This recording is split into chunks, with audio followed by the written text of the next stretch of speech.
Hello and welcome back to the Rings a Bell podcast, a continuing education podcast for busy pharmacy professionals, which I was until I had kids. This is episode 2, which I had hoped to drop a couple of days ago, but as fate would have it, when doing an episode on constipation, my daughter got a GI bug.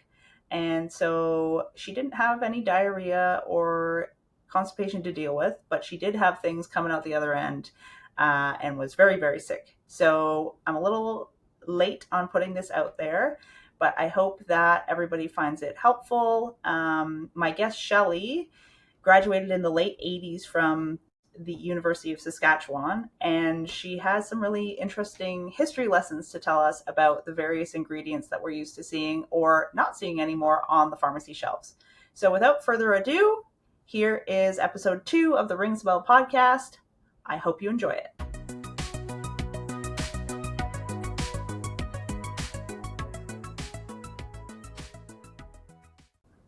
Welcome, Shelley. Thank you, Kim. I look forward to talking poop today. Talking poop. I'm really excited to have you here. Constipation is a super important topic for our patients. Sometimes they don't want to talk about it, but they need to talk about it. And so it's important to have a refresher. Excellent. And honestly, the reason I came forward with this topic is because most of the time you're going to get these questions when you're in the aisle. And one of the things that I've learned over time is that when people come to the prescription counter and want to get counseling, they are there because they have to be there. They are there because they were told to be there. And they may or may not be very honest and open about everything that's going on. With minor ailments, some of them do their research, they come to the counter and they already have predetermined what they think that they need. And so the conversation can get a little skewed because they're not necessarily there to listen to your advice. They're there for you to do what they want to have done.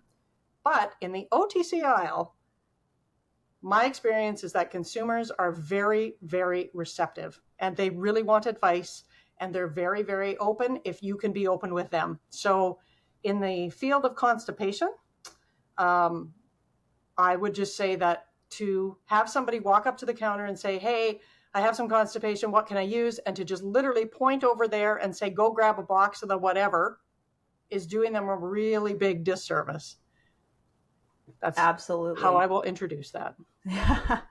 Absolutely. I think it's a lot more of a pure interaction if you're meeting them in the aisle where they look a little confused, which is tough to do in today's practice, to have the time to step outside of our little box.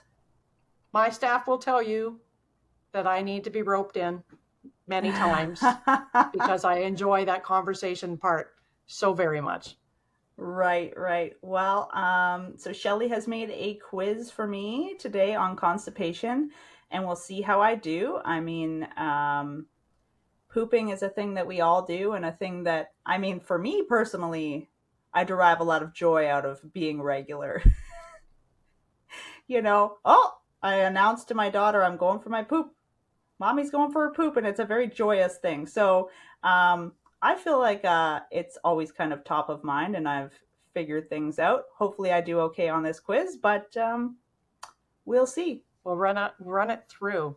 And I can tell you that my back history is that I have Crohn's disease, was diagnosed in university, but went through a flare when my son was born and was having diarrhea for about 3.5 years. And then when they finally got that settled down and I had surgery, they left my bowel a bit misshapen. And so because it's misshapen, I have been dealing with constipation for the last almost 20 years.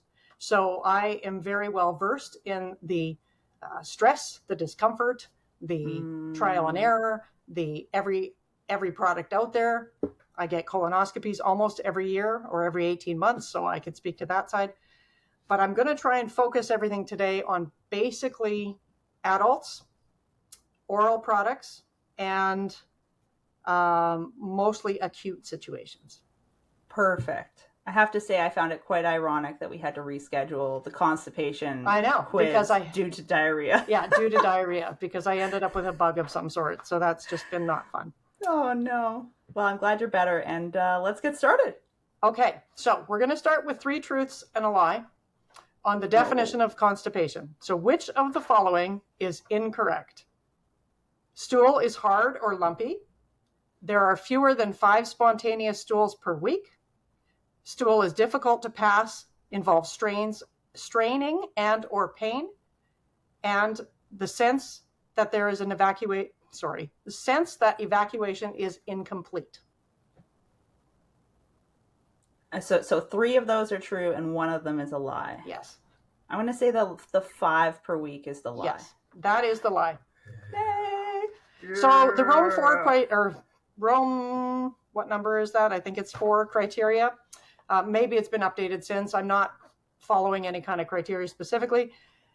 Says that adults should have, if they have less than 3 spontaneous bowel movements a week, that is considered constipation. However, if the stool is not hard or lumpy, if it is not hard to pass, and if it feels complete, the frequency is absolutely irrelevant.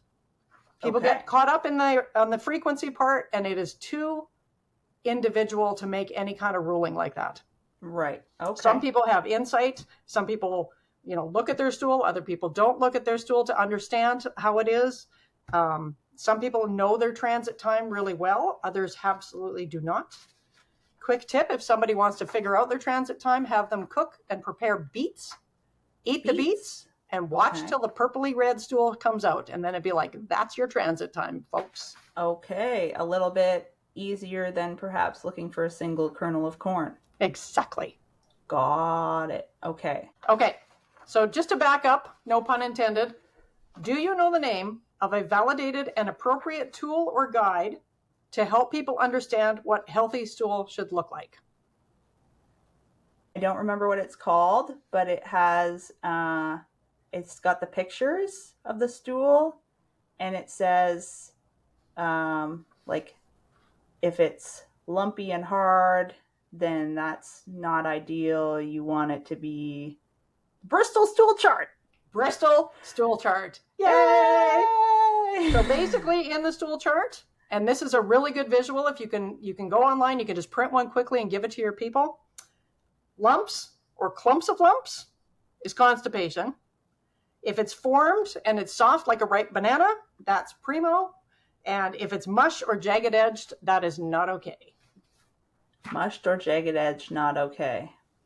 Okay. So, when most people are coming forward with constipation, it is usually an acute situation, but not always.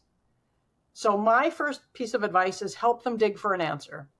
And you can quickly assist them by trying to figure out if this is acute or if this actually is something of a long-term problem. What you will recommend to do acutely is going to be different than what you will say you need to do regularly.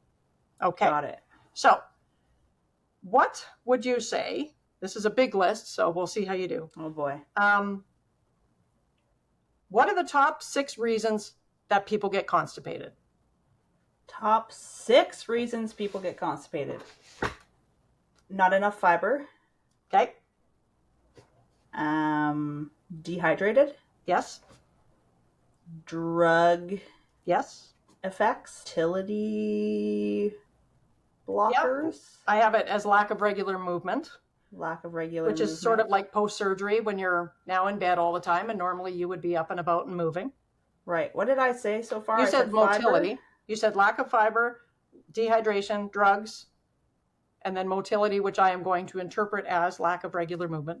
Lack of regular movement. I'm going to say not enough bulk, like not eating enough. That's part of the sort of lacking fiber. That's a fiber.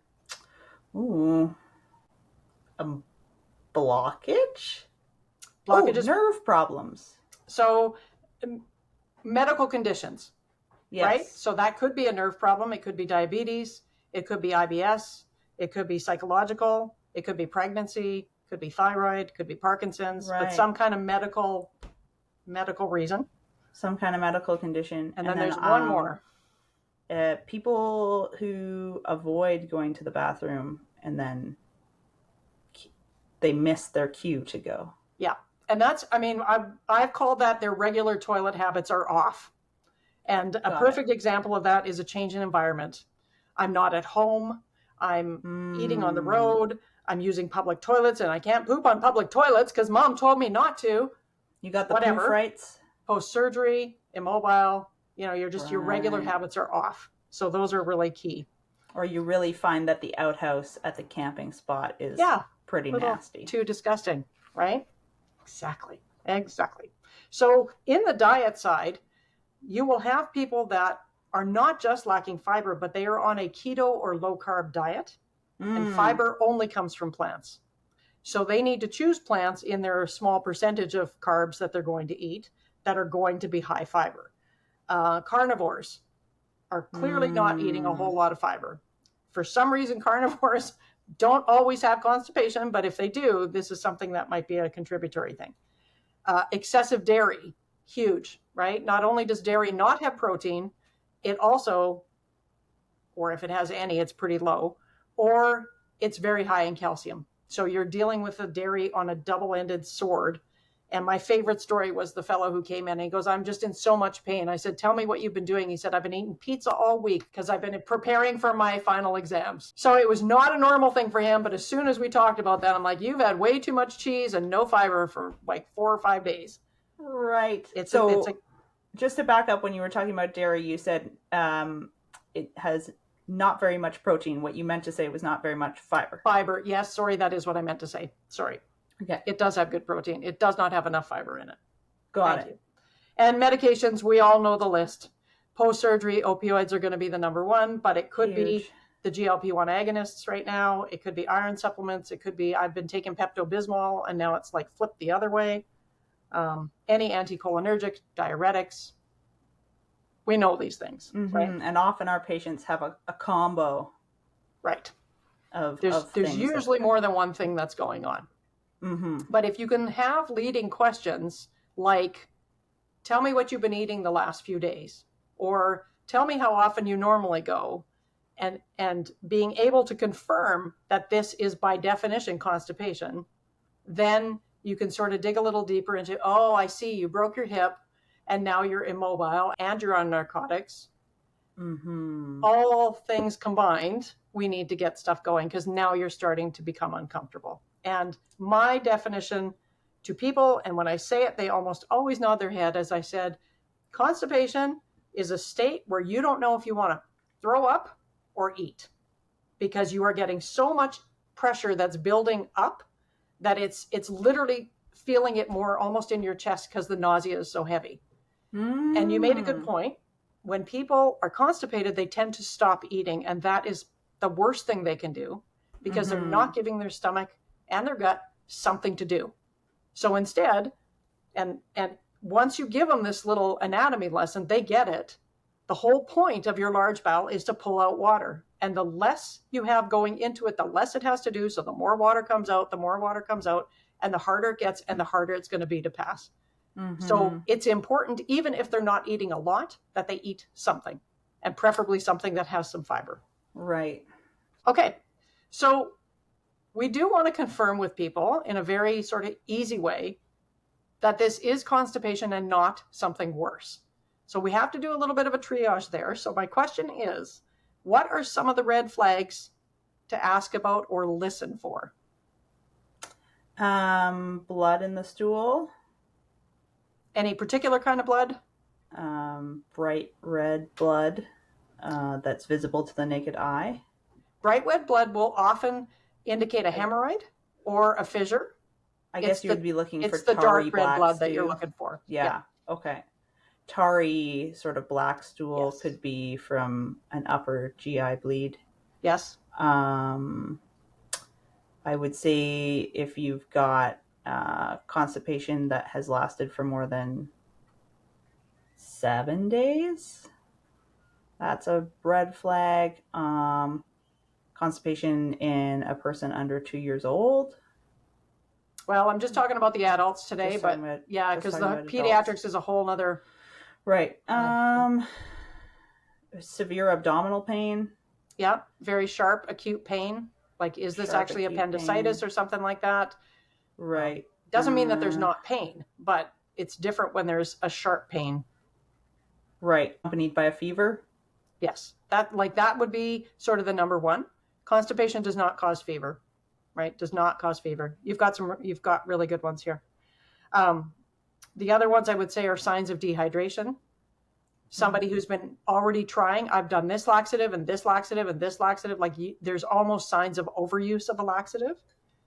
And if they're over 45 and they've lost more than 10 pounds without any explanation, there's definitely something else going on. People can be constipated and still have diarrhea. And a lot of people don't realize that.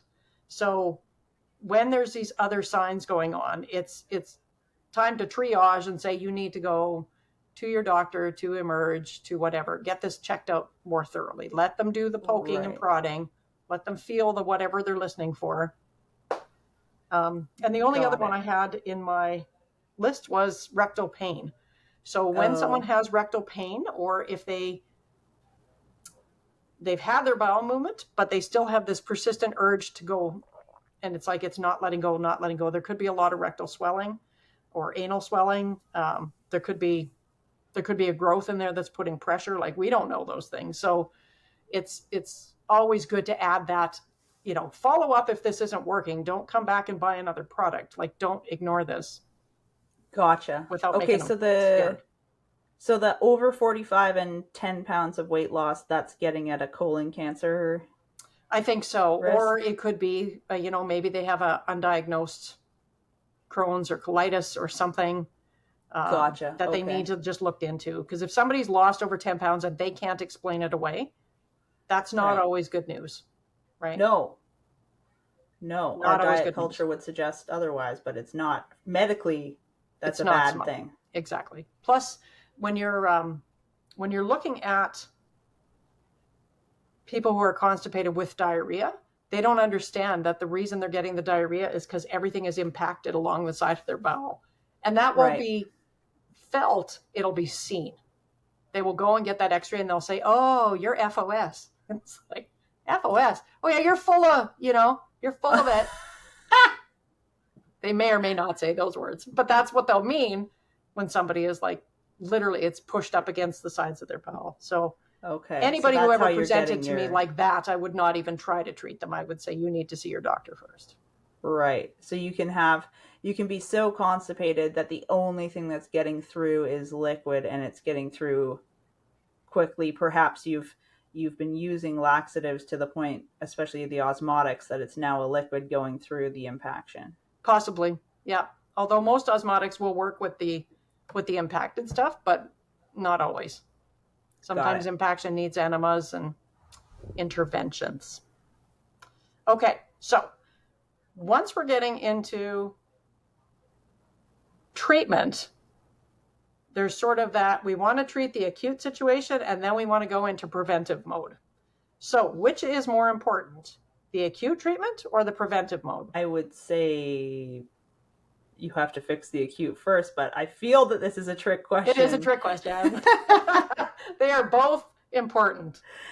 So if somebody's going to say to you, I haven't gone in 3 days, like I was saying, and you literally point to a box and say, take that and let them go away, you're kind of doing them a disservice if you haven't been able to give them a few minutes to at least make sure that this really is an unusual for me situation, right? Because it could be one of those situations, like I've been at a campsite or I just haven't been home. I haven't been eating my own food.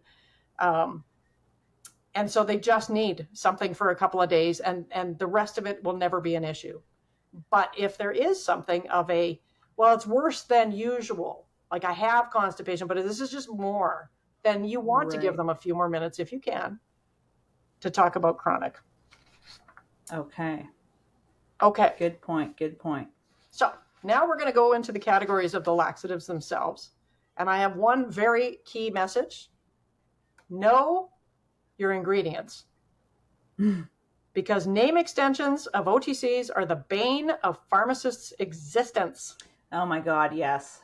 And so if you're especially dealing with someone who, I'm going to pick age 50, because I'm over age 50, and so I think back to when I started practice, they might be remembering an item in a different way. Like the X-Lax that was made into the chocolate cakes is not the X-Lax of today, like the ones from 30 years ago. So, for example, Let's see if you can guess some of these. So protium used to come in this little tin. We called it birdseed because that's what it sounded like when you shook it. And it was calcium polycarbonate, which I don't think is available in any item in Canada. And now it has senicides. Okay. Oh, boy, oh boy. X-Lax had phenolphthalein in it. And then it was banned in Canada in 1997. And it was banned in the US in 1999. So all the X-Lax chocolate tablets had phenolphthalein. But do you know what they have now? Senicides? Senicides. Okay. You've got Metamucil. I've never heard of those other ingredients ever. Oh, interesting. Okay. Yeah, I think they might still, not the phenolphthalein, but the other one may be available in the US, but I haven't shopped those shelves down there for a while. Hello. Popping in here to tell you a little bit more about these ingredients that I had never heard about until recording this episode. The first one, calcium polycarbonate. I'm reading off of an article titled Pharmacology, Toxicology, Clinical Efficacy, and Adverse Effects of Calcium Polycarbonate, an enteral hydrosorptive agent, which was published in Pharmacotherapy in 1982. So it says here that calcium polycarbonate is the calcium salt of polyacrylic acid cross-linked with divinyl glycol. It's chemically and physiologically inert, and it can absorb between 60 and 100 times its weight in water, which is the basis for its therapeutic use. So it is an osmotic laxative. Apparently it's quite safe, non-toxic, doesn't interfere with the digestion or absorption, and does not cause gastrointestinal irritation. It appears to be effective in the treatment of both constipation and diarrhea due to functional or organic causes. However, it does say here that several days of continuous use are necessary before the effectiveness becomes apparent. So I can see why it kind of fell out of favor.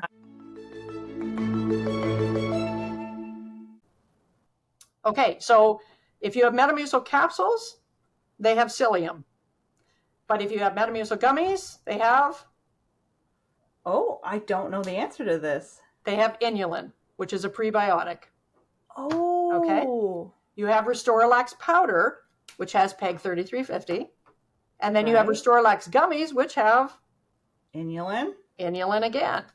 No way. So when people are grabbing Metamucil and they're like, oh, I'd rather take the gummies anyway, and they think they're getting the same as, the Metamucil powder, they're not. It's not the same thing.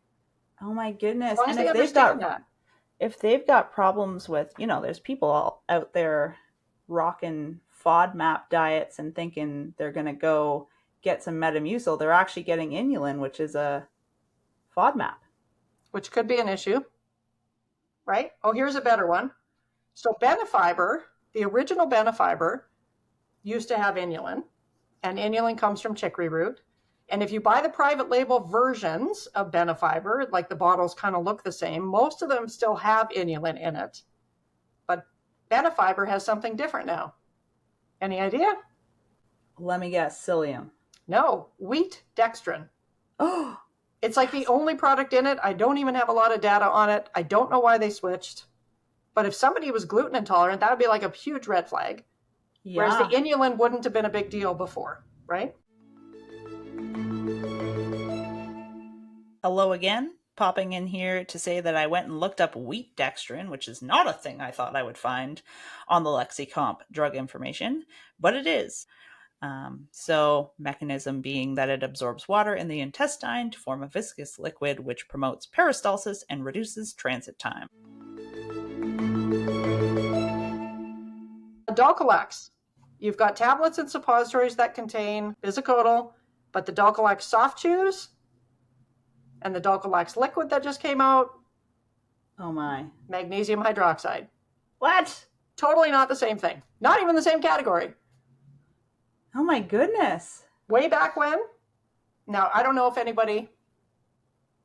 No, I'd say there's probably still people in their 70s, 80s, 90s that would remember Carter's little liver pills.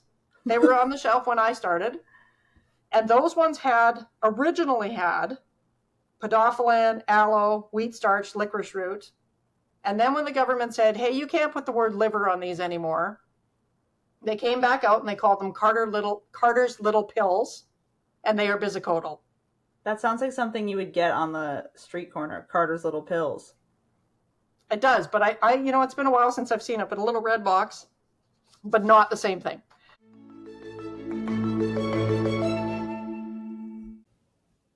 Bro, what in the 1950s bloodletting cures have I stumbled upon here with Carter's Little Liver Pills? I just found an article from Time Archives from 1951, April 16th. One of the most familiar of all trade names was booked for a major operation last week. The Federal Trade Commission told the manufacturers of Carter's Little Liver Pills to cut the word liver. The tiny white-coated globules FTC found are an irritative laxative, with one of their ingredients described as, quote, drastic, and have no medicinal effect on the liver. The FTC had spent several years and undertaken a great deal of medical research in reaching its decision. Even now, his liver is a somewhat mysterious organ. No one knows exactly why a man dies within 24 hours after the liver is removed. Far less was known in 1868 when Dr. Samuel Carter of Erie, Pennsylvania, compounded a formula which he thought was good for sick headache and torpid liver, both, quote, positively cured. Also, indigestion, constipation, or what ails you? Goodness. So anyway, they used to have this plant in them called podophyllum, and also the resin of the dried root of the mandrake or May apple. They were also combined with the dried juice of aloes. And then my favorite part of the article, the FTC left one door open. Carter's can still recommend its pills for such miseries to the extent that any of them can be temporarily relieved by an evacuation of the bowels. I wonder if people are going to be looking back on our current state of medicine and laughing to the extent that I am about this. So as long as you know your ingredients, then don't get hung up on the labels. But those ones with the gummies, that to me is a huge opportunity because people do not pay attention to what they're getting. I understand why they don't want to take Metamucil powder, but I think they're going to be kind of disappointed when they get the inulin because they don't work the same. No, absolutely not. They don't not work the same at all. I mean, it will help with your soluble fiber and with your total fiber requirements for the day, but it's not going to make that bulk that you're hoping for with the Metamucil. So, yeah, they'll spend their money and they'll find out and they'll go, oh, I'm making my way through fiber. It's like, okay, see you in a couple weeks. Like, oh, man. You're coming back. That's good to know. Okay, so let's go through the different classes of the options that are out there. Okay, so the first one, we've got stimulants, which basically is bisacodyl and your senicides. So, do you know the name of a third stimulant that was removed as an OTC in the States in 2002 because it lacked evidence for use in constipation, and the safety was unclear because the doses were never specified? Might still be in pharmacies. Not saying it's not, but there's a third one that was very popular for a long time. And it was over the counter? Yes. Jesus, I don't know. The ingredient is Cascara sagrada. Ah! Sagrada. Sorry, I said that wrong. Cascara sagrada. So, can people still buy it? Yes, as a dietary supplement. Right. So, because it's a dietary supplement, it like was moved, at least in the US, it was moved away from the OTC area. I haven't seen it on shelves. I'm sure it's still there, but I just haven't looked or seen it. So I don't know if it's got an NPN number or if it's like marketed more like a food. It's definitely still in health food stores. Yes, but in terms of pharmacies, like you're always used to have a private label Cascara option. I just haven't seen it where I've been working. So that got removed in the US in 2002. 2002? Yeah. And it's also not in As Canada.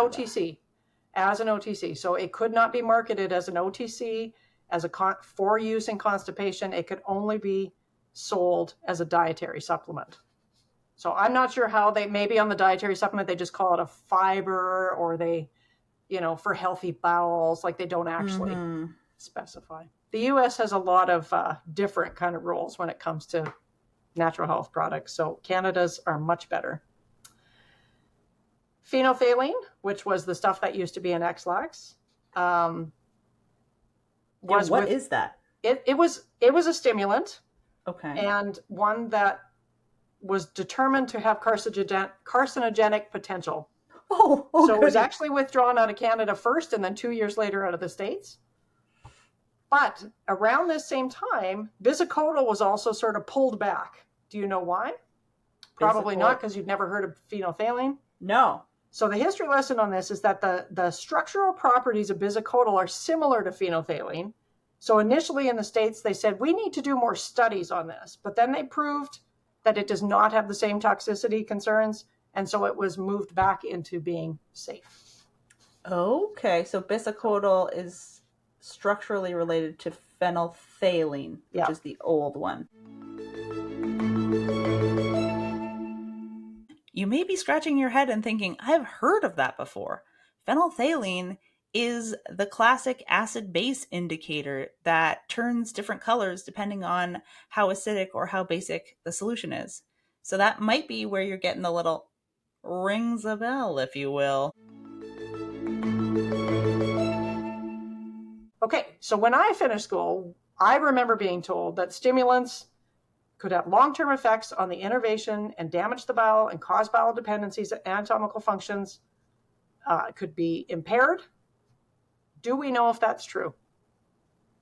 I think that is false. And it is assumed now to be unlikely.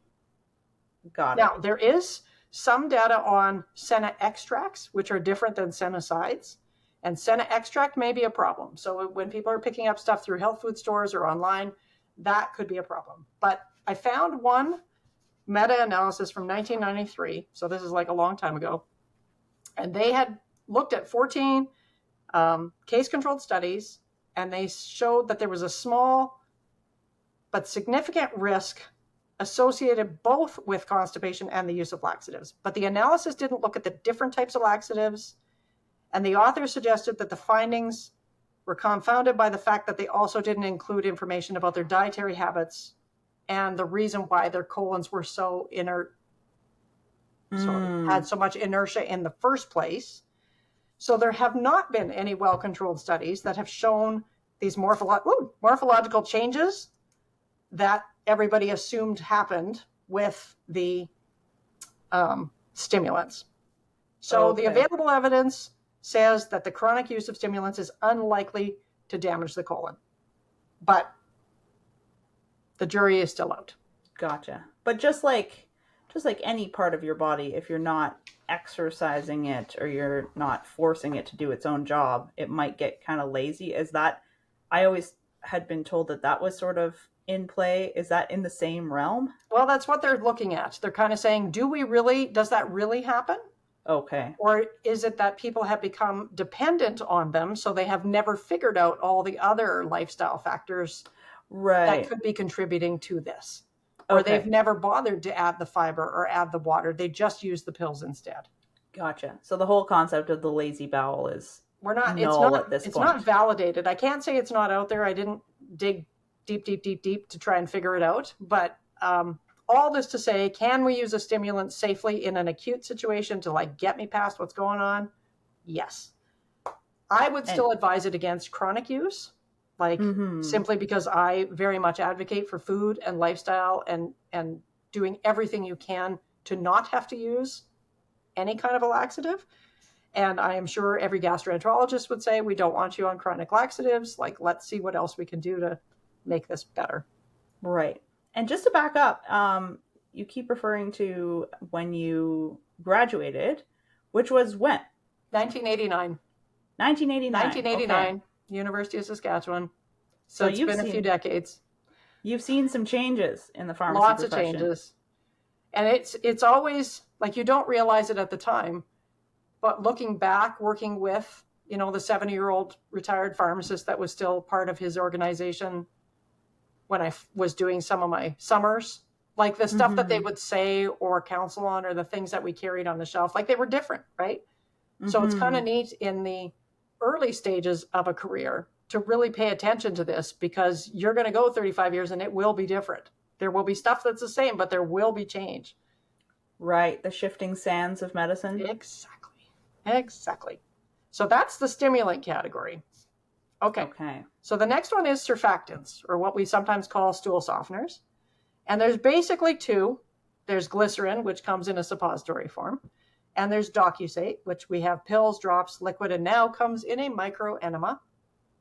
A microenema.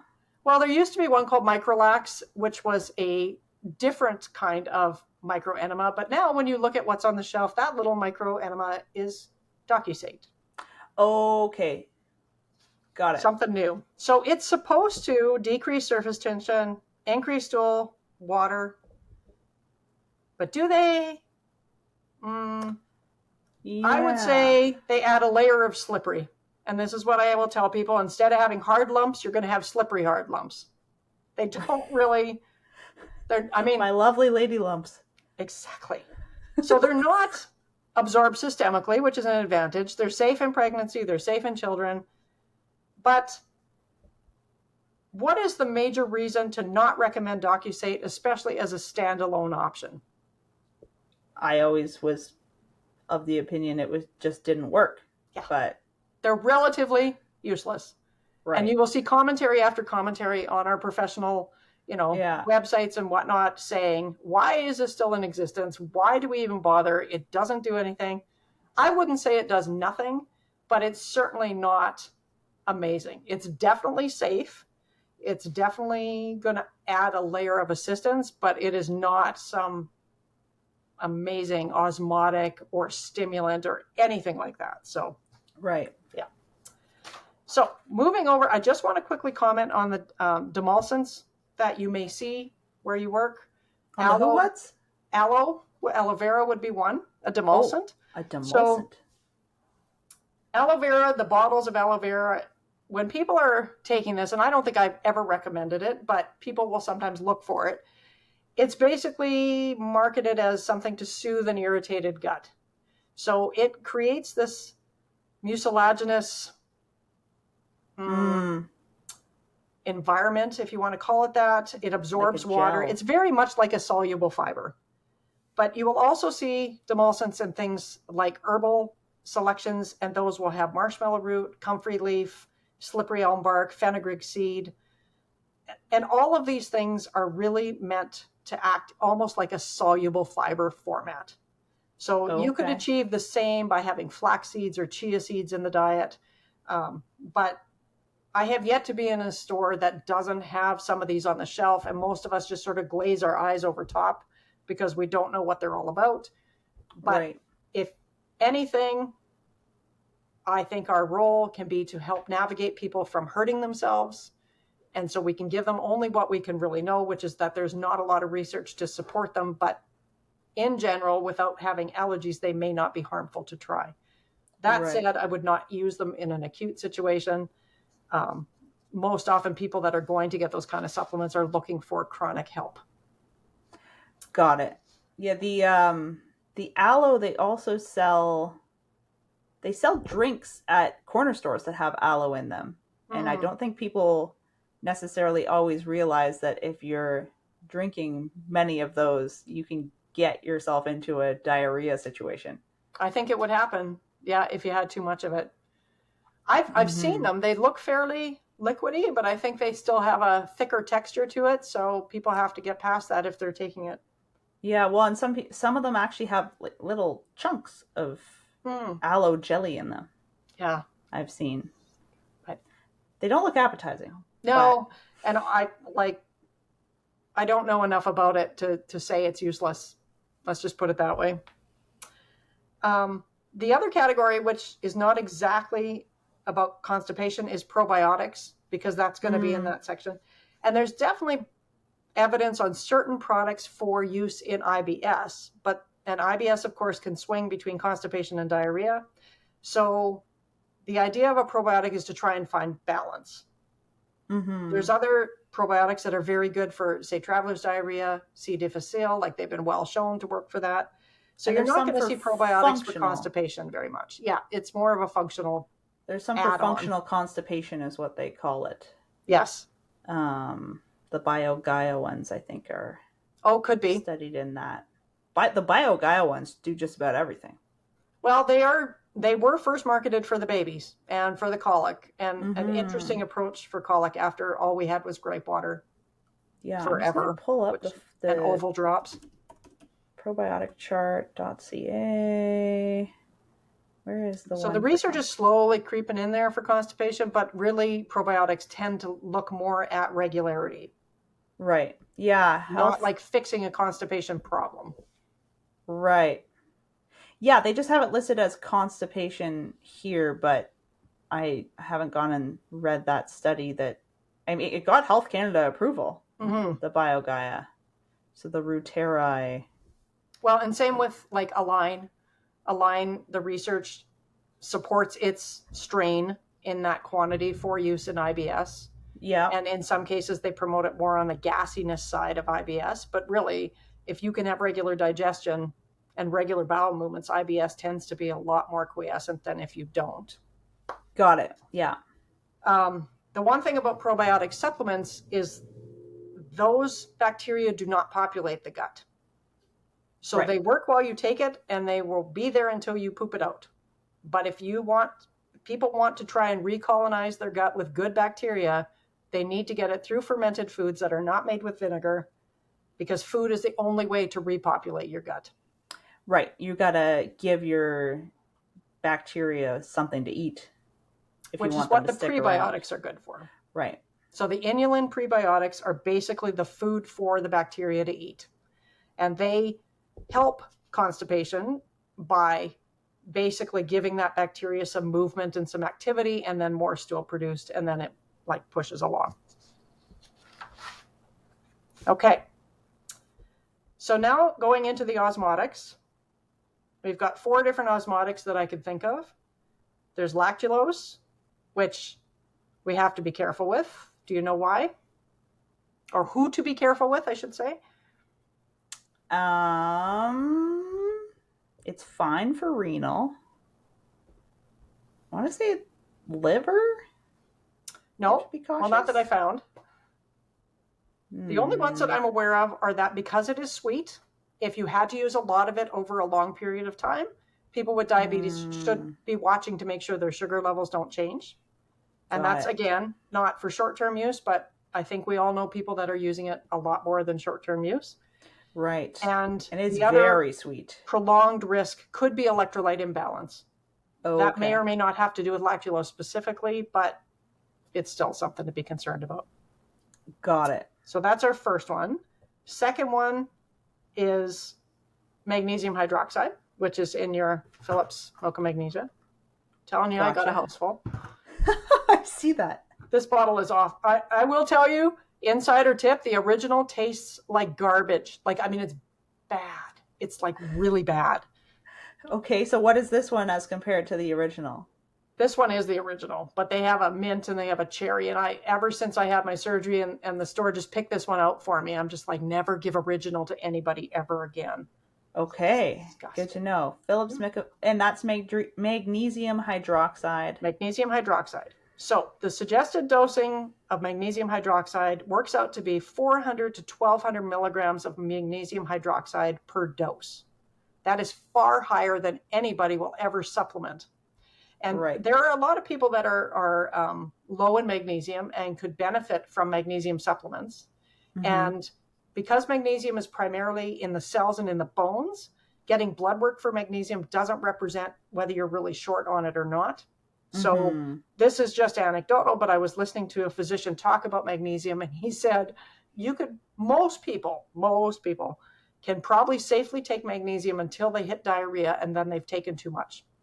Yeah, the only time, to my knowledge, that you'd have to be careful is if you've got kidney problems. Yes.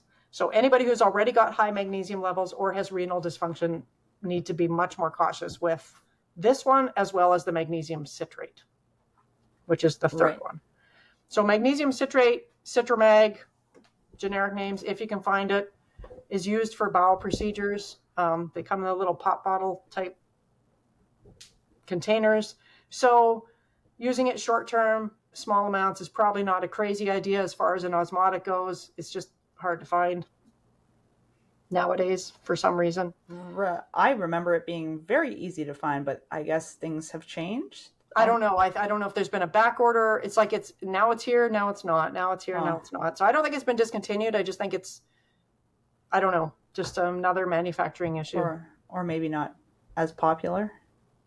So just it never has been. Like it's never been a big deal. Oh, okay. My practice has almost always exclusively used it for bowel prep. Like when somebody is getting a certain type of a scope done or something. But the doctors haven't been asking for that lately. So that's what happens when you go on back order. They just switch to something else. And then, of course, the one that we are most familiar with is the PEG 3350, which is your Restore-Lax or whatever brand, Laxaday, whatever brand is out there. So what are the most important tips to tell somebody who's going to use PEG 3350? Hydration. Yes. And to monitor for abdominal pain and not use it for, like, if basically to be careful for impaction. So if you're using it and you're not getting a bowel movement, you're getting a bunch of pain, you could have an impaction issue. Could be. As an osmotic goes, it's less likely to do that than a fiber would. But the fluid is important, right? And when somebody is already, do I want to puke or do I want to eat? They're not consuming a whole lot of fluid. So it may be that they need to heat up some water and have some hot water. Like instead of tea, just have a glass of hot water.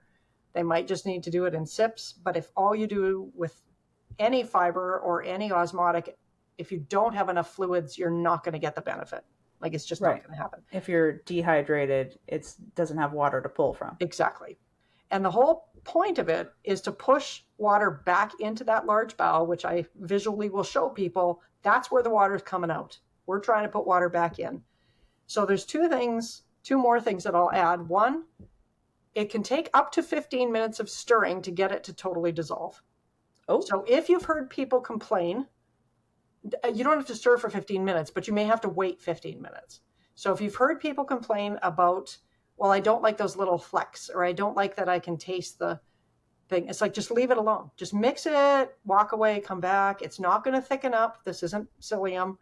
Just give it time and it will dissolve. But I have had people stop because they have said, I don't like that. I don't know, taste the grains or taste the flecks in my mouth. Oh, okay. So give it time. Let them be patient with how long that works. The other thing is it takes 2 to 3 days for most people for it to work. And when it works, the stool is going to be a smeary mess. It's not going to be diarrhea, but it's going to be like someone took that good banana that we wanted and they smashed it. So It's going to be a mess. I often will say, you know what it's like when a baby has a bad diaper and you're like, oh, I'm just wiping off everything. It's going to be like that. Thank you, my gastroenterologist, who warned me of that ahead of time. But that once they get to that point, they know that it's worked, and it's probably valuable to still keep taking it, but take less, right? Because if it took 2 or 3 days to start working, they're like, okay, if you haven't been able to get your mobility back, if your diet is still off, if you're still traveling, whatever the reason, keep taking it, but maybe not a full cap. Maybe you're just down to a tablespoon now, but just kind of keep taking a little bit so that you've always got some help. Right. And so I guess the smeary mess people are those who it takes 2 to 3 days for it to work. If you've got a person who it works on the first overnight or the first morning, it's probably they were not quite as bad, and you might not get to smeary mess. You might just get to banana from. Exactly. And the 2 to 3 days is really individualized because of transit time. Right? Gotcha. So if somebody has a regular, I go twice a day all the time, it's probably not going to take that long to go. But if they only go every 48 hours, it's going to take longer for that to reach where it needs to reach, to then start pulling water into that. So everybody will be a little bit different, but it's not, because of the doses we're using, it's not quite as fast as, say, using the highest dose of milk of magnesia. Gotcha. Now, there is a rapid schedule, which I don't believe is written on the bottle, but I know has been written in the materials that I use at work, that if somebody feels like they might be impacted, or it's been 5 days of no movement of any kind, not even the little marbles, just nothing's moving, it can be a cap now, a cap at bedtime, and another cap in the morning if you need it.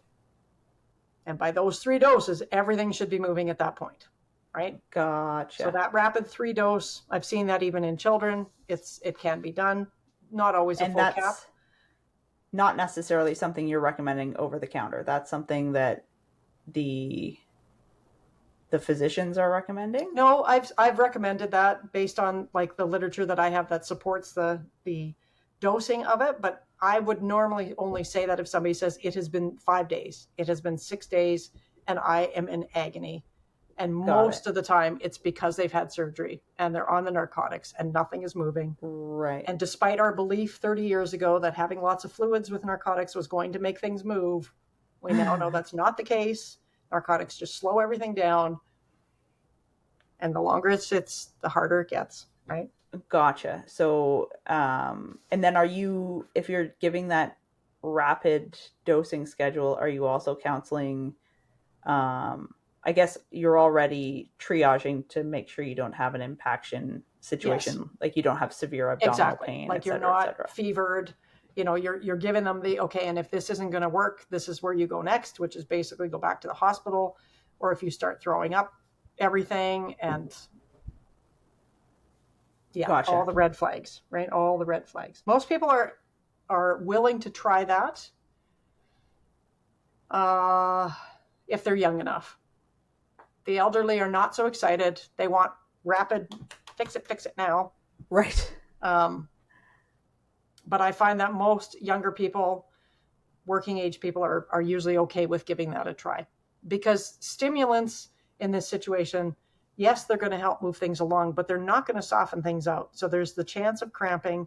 There's a chance of a little bit of discomfort or pain.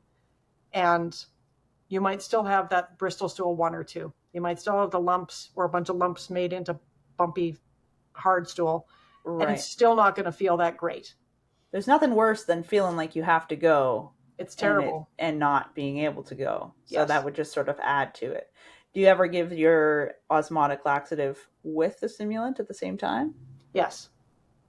For some. Only because the osmotic often takes longer.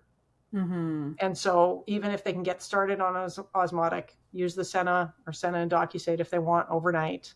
Use that for a couple of nights and just even start with a tablespoon or a half a cap. Like, it doesn't have to be the full amount, but just to give that bowel a chance to soften so that they can keep moving it without strain. Because strain is just going to add to hemorrhoids, is going to add to fissures, is going to add to that tenesmus. I think it's called that rectal pain, because everything is just sitting. If you've got women with pelvic floor dysfunction, or their pelvic floor has sort of dropped, then that's also putting pressure on the bowel, or minimally not allowing the bowel to empty because the bladder is kind of taking its space. It's like, get out of the way. So you've got, incontinence that can happen in the women because the stool is so backed up, it's pushing on the bladder. It doesn't let it empty properly. And so when you kind of have these discussions and get people to see their anatomy and visualize it, they're a little bit more inclined to look at the bigger picture and not just the quick 3 days of Docusate suppositories and away I go. Gotcha. Yeah, the women's health piece. I don't know that I necessarily even heard the word pelvic floor until I got pregnant. And then all of a sudden it was all anyone could talk about. And man, they were not wrong about how important that is and how it impacts everything. Ever since giving birth, all my insides are all jostled around. And now what you're talking about, this constipation issue, like it used to be, I think for me, driven hormones and, estrogen peak cycle can kind of make people constipated. But now I think for me, it's very much an anatomy issue. Yes. And this will happen again, potentially, in menopause, right? So in menopause, when the pelvic floor starts shrinking back and starts thinning out, and now the bladder has just dropped just a tiny amount, but now these women are more prone to UTIs because it's a little bit closer to that opening than it used to be. And so the wiping might transfer the E. coli up, but that also can add to the bowel issues. It's like if you don't have happy bowel movements, you're probably not helping your bladder. Mm-hmm. And although some will use hormone replacement to sort of help thicken that up, to plump it up, to lift it up, whether it's most of the time it'll be a vaginal estrogen, but a healthy pelvic floor is really important for the whole part of it. Like all the pieces play together. Yeah, absolutely. And I think we're learning, similar to probiotics, I think we're in a bit of a renaissance with pelvic floor health and how that impacts the rest of our health. So I'm excited to see where we go with that and if we get some better recommendations. There is definitely, I want to call it a movement, but that sounds like the wrong word, but a lot of physicians who are hitting menopause age are going, this is not okay. I need help. Help! Right. Where are my pelvic floor physio people?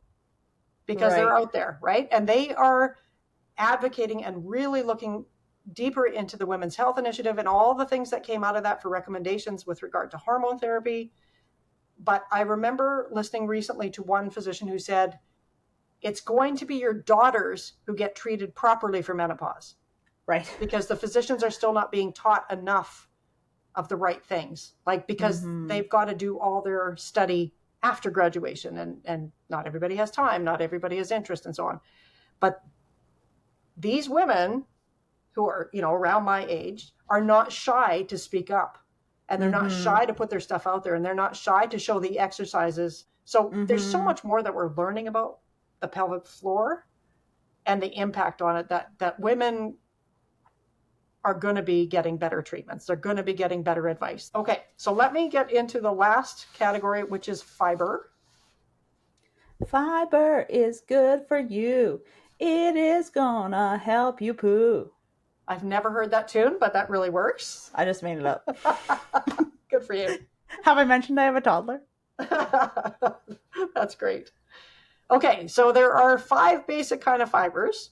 There is the prebiotic fiber, which we talked about, that is there to sort of feed the bacteria of the gut. And then there are 4 non-prebiotic fibers, one of which I can't find any Canadian products for anymore. So methylcellulose, you'll still see it talked about in UpToDate and RX files and stuff, but I don't believe there is a product out there anymore. It used to be called Citracel. Yeah, I never heard of it. Psyllium is the big one. We all know psyllium. Guar or guar gum is the third one, which is from... Guar gum is a fiber? 4. That is a type of fiber. Whoa. And wheat dextrin, which I mentioned is what is in Benefiber now. Who in their right mind would make a product out of wheat only? I don't know. For health these days. Yeah. I don't have an answer on that one. So sorry, back up. That's okay. Back up the bus, back up the stool. Guar gum is a fiber? Yes. It is classified as a fiber. I just want to look at see if they put the whole name on this bottle. This particular one that I'm picking up is fiber 4. And Weber Naturals makes 2 versions. There's a fiber 4 and a fiber 4 with prebiotic in it. And it's got partially hydrolyzed guar gum. And then it's got bifidobacter. Well, it's got the probiotic, right? Okay. So guar gum, I think, has been used sort of in the natural health side of things for a while, but in a very food-sourced format. Okay. Like people might have bought the powder, but not necessarily had instructions on how much to take or, that sort of an idea. I'm just on Wikipedia, which, as we know, is the epitome of an excellent resource. Guar gum, also called guaran, is a galactomannan polysaccharide extracted from guar beans that has thickened. Okay, so the reason I was so guffawed by that is that guar gum is in the coconut milk that I use. So now I'm reading about it and going, oh, okay. So yeah, they're using it as a thickening agent because it's a fibrous thing that when you use it as a powder will add some thickening. I mean, the idea of these are all of these things draw water into themselves, right? They draw the water in, they bulk up the stool, they add moisture to the stool. Okay, and this is a galactose and mannose polysaccharide combo situation. So that's how it's sort of acting as, it's almost acting like an osmotic. In a way, yeah. like in a way, because it's drawing that moisture in. But Interesting. that's part of the bulking action of psyllium too, right? Right. They're all working in that soluble fiber type of field. Got it. So when is fiber best used? Regularly, every day. Yeah, with chronic constipation or long-term issues, trying to get long-term under control. So, dude, I don't know if Metamucil has undergone a little branding help, or if I'm just over 30 now, but I love that stuff. It is great, and I am not afraid to say that I use Metamucil every day. No, and you know what they've done? I've seen their commercials for Make It a Meta Day. Like, they have really tried to capitalize on the idea of just adding it into your diet, because one of the things that these, especially something like Metamucil can do, or the guar, is that they're good for lowering cholesterol. They sort of pull the cholesterol out of the colon, so they can ultimately help heart health in that regard. And people are so fiber deficient in their diet that it's just another way to make things regular. Absolutely. Now, of those products, which one of them, if consumed with little to zero water, can actually cause obstruction or fecal impact? Psyllium. Yes. If you have not seen how gelatinous it gets, and you probably have because you have some at home, all somebody has to do is put a teaspoon in a glass of water, stir it up, and walk away.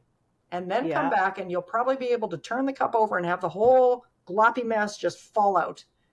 There was a physician who wanted to do, he's got some YouTube videos, they're shocking. He ended up having surgery because he was going through studies and didn't have time to eat properly and things weren't moving. So he thought, I'm going to make a whole bunch of Metamucil Jello. What? And he consumed, and he ended up blocking his stomach. So they had to go in and operate to get it open. I don't think it's a lie. As far as I can tell, he's got 2 different videos out there. And it shocked me to see, like, the volume he had was a lot. But it really brought home the fact that if you don't have enough water with psyllium, it's going to work against you. I have a friend / psychopath who prefers to drink it like that. Wow. Which I thought was the craziest I had heard. But now she's been one-upped with this physician and his Jello making. Like, it's scary because if it's so thick that it could block the bottom of the stomach. And so I think the big message with that is make sure people are getting enough water. Like, make sure they're getting enough water, not just mix it in a little bit and take it down. It's like, no, have another cup of water afterwards. Like, just make sure it's coming down. So, do you know how much fiber people should have in a day as adults? 30 grams.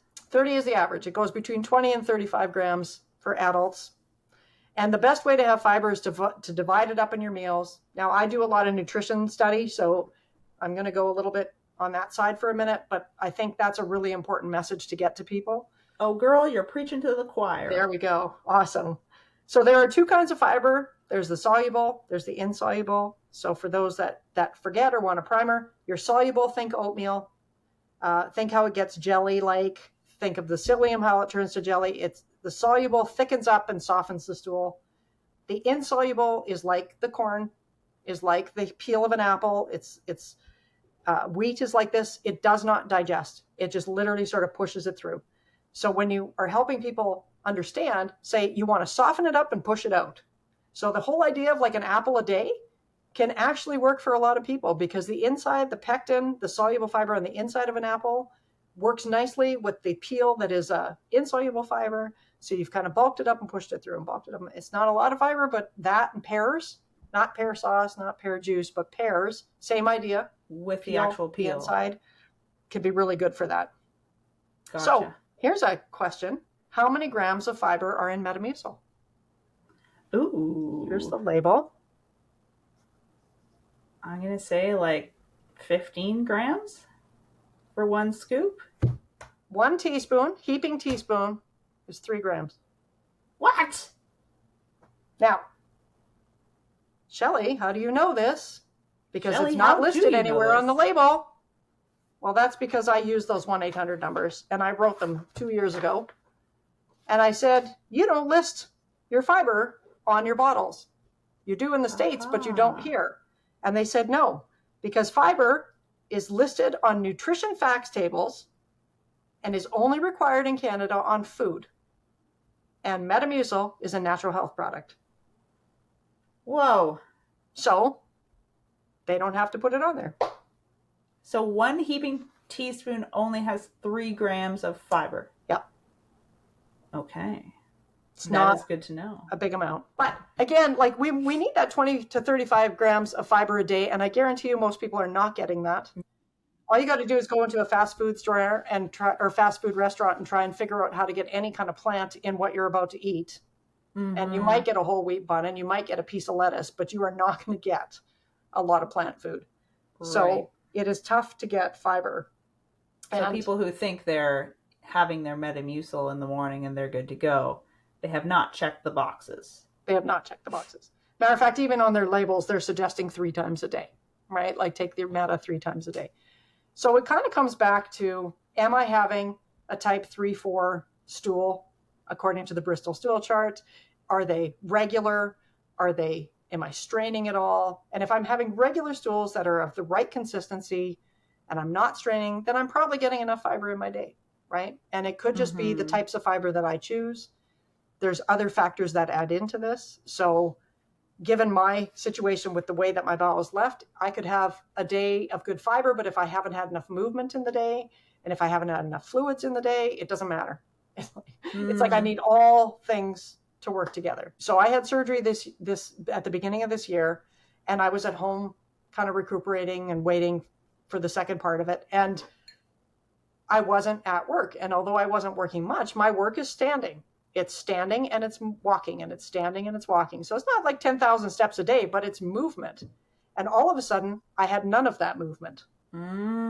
So it didn't matter what I ate. It didn't matter what I had for fluids. I wasn't moving at all. And that made a huge difference. So I realized my bowels are a little picky about this stuff. Not everybody may notice it that quickly, but you would notice it if you normally are a walker and now you have hip surgery and you can't be walking, or you broke your foot and you're immobile. So there's a lot of things that play into it, not just the fiber and not just the water.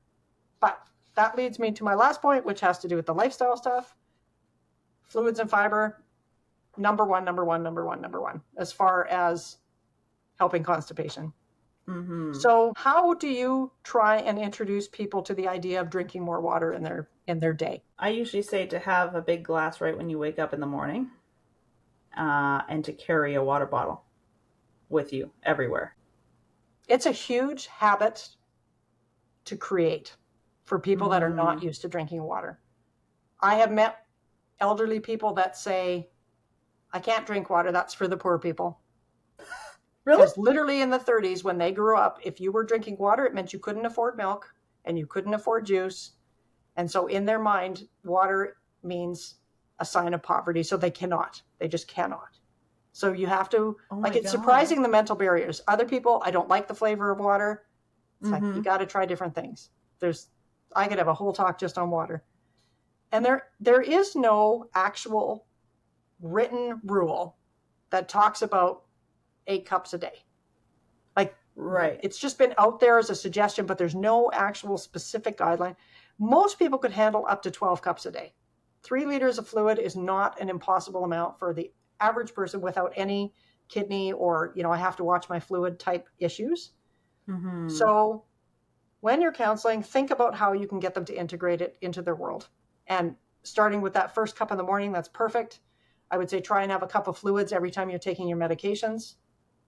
Try and have a cup of fluid with every meal, whether before or during or after, whichever way you want to do it. But then you're looking at, now see, I've got 6 cups in a day and I used to have 1. Right. I always have my water bottle wherever I go. I keep it in the car. And people will say, but I drink coffee and I have pop. It's like, yes, there's water in coffee and there's water in tea, but there's also diuretics.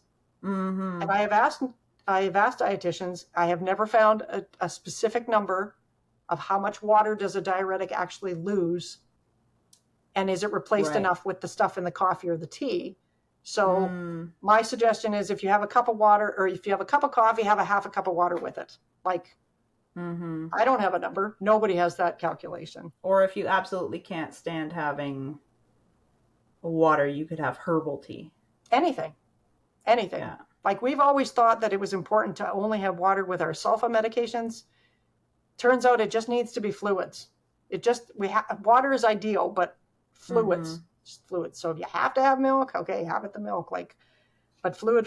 People are quite frequently just dehydrated. Sorry. Mm-hmm. And then, of course, I just want to mention about the fiber part coming from plants. So people tend to think of cereals, but it's not just your cereals. It's your beans, it's your legumes, it's your peas, your prunes, your raspberries, your seeds, your green leafy stuff. Stone fruits are high in sorbitol.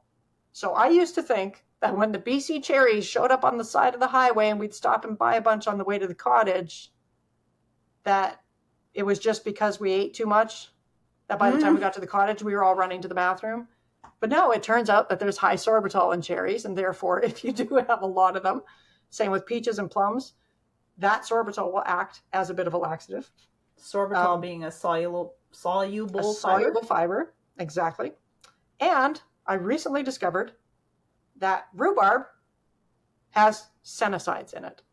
No. I'm not kidding you. I put that up there, and a friend who's a doctor said, yes, I call it nature's laxative. I'm like, I could not get over it. Structurally, it includes natural senosides in rhubarb. Oh, wow. Not neat? Okay. So there's a lot of good options when it comes to getting fiber. Chia seeds, very high. Raspberries, very high. But again, trying to encourage people to get fiber, whether it's through the Metamucil or through the guar gum or however they're going to get it, but trying to divide it up through their day. Because there can be nothing more disruptive or painful to a gut than I'm going to have all 30 grams of fiber right now. And that's going to be very bloated and very uncomfortable. And your bowel, is many, many, many feet long. So if I've got all the fiber over here, I've got nothing over here. So it pays to split it out through your day. You've got a snake that just swallowed a whole field mouse going through there. Exactly. Yeah, that's a really, really good visual. The other three things, number two is the routine. It's suggested to always try within the first hour of waking to do something active. So even if it's just a light walk, or if that's when you do your exercise, just something to encourage some bowel movement. Because as we get older, we've got to fight that sedentary lifestyle. As we are on our computers more, we've got to fight that. We have to be more mindful about movement, but the movement does make a difference to your metabolism, to your guts, to how your body is pulling in the water, just all the things. And the last one, which I think is also important, but people may not realize, is the posture when you go to the bathroom. Oh, the squatty potty. The squatty potty. Amazing. So the squat is actually our natural position of how the bowel should be sitting in order to empty. And if you think about sitting on a chair or sitting on a toilet, we are not anywhere near a squat. So you want to sit up, you want to lean forward, you want your feet 8 to 10 inches above the ground. So if you don't have a little stool, take the garbage can that's usually in the bathroom and just put your feet on top of it. But that angle can take away a lot of strain for people. So even if they're having a hard stool, they're not pushing, they're not aggravating, they're not possibly causing hemorrhoids. But that is a really good habit to start. Totally. Yeah. I mean, you see a toddler, unless you have a strange toddler that just grunts while standing up, most toddlers are going to squat down to poop. Yeah. They instinctively how will do that. Yep. Or stand on top of the toilet and just go. My toddler knows when she comes into the bathroom and mommy's doing a poop. She brings my stool over for me. Nice. Wow, we are TMI today, right? And then, I should say also watch your calcium intake. Sometimes when you're talking to people about constipation, they may not recognize that the Tums that they're taking because they're having the nausea are actually contributing to the problem because they have calcium. Right. They might be taking supplements and also having a high dairy diet. So they may be getting enough calcium through their diet that they don't need the extra supplement. And we know now that the recommendations are much lower than they were 20 years ago. So sometimes it's just worth asking about the calcium. Totally. And that's all I wrote down. Wonderful. That was great. I feel really educated now on the changing brands and what we used to use and what, you go to pharmacy school and you don't get that history lesson, with the exception of a few really key ones. Yeah, I have some of those ingredients you were telling me about, I have never heard of. And I had a situation 2 weeks ago where a lady came in, and I'm not trying to sound ageist or sexist or anything, but this is the reality. This woman comes in, she's probably, I'm going to say late 70s. Her husband just had surgery. He has only these marbles coming out, and he's really uncomfortable and he needs to go. And so I think this is only the second time in my whole career that I advised a fleet enema in this particular situation. And so she comes back 1 week later and she says, I got to tell you, that worked amazing. And she's buying another one. And I said, yes, but you should not be getting another one. And she said, yes, his surgeon said he shouldn't do these. And I said, no, that was like a one and done. He needs to be on the other thing I showed you to keep this under control. But he's an old man and he wants relief now. And I'm like, I don't say that lightly. I have enough experience to say that category of patient is impatient. And they don't want to wait for the 2 days, or they don't want to suffer through taking water because they don't drink water. They just want relief, and they want it now, and they want it fixed every time. Right. So sometimes you really have to have tough love with people because they will get that instant relief. But if you don't get to the heart of what's going on, you could be leading them down a path of a lot more trouble later. Totally. And it's not worth it. It's just not worth it. It's worth taking the time to talk to them. Yes, absolutely. Well, you've given us a lot to think about and a lot of really great tips. So thank you so much for coming on and quizzing me today. You're welcome. This has been fun.